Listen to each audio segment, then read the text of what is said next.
నయనేత్రి నట గాయత్రి మనసారా నిను కీర్తించి పులకించినది ఈ జనధాత్రి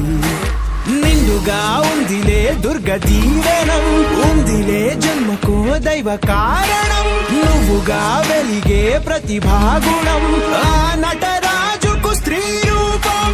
కళకే అంకితం నీ కణకణం వెండి తెరకెన్నడో ఉందిలే రుణం పేరుతో పాటుగా అమ్మనే పదం నీకే దొరికిన సౌభాగ్యం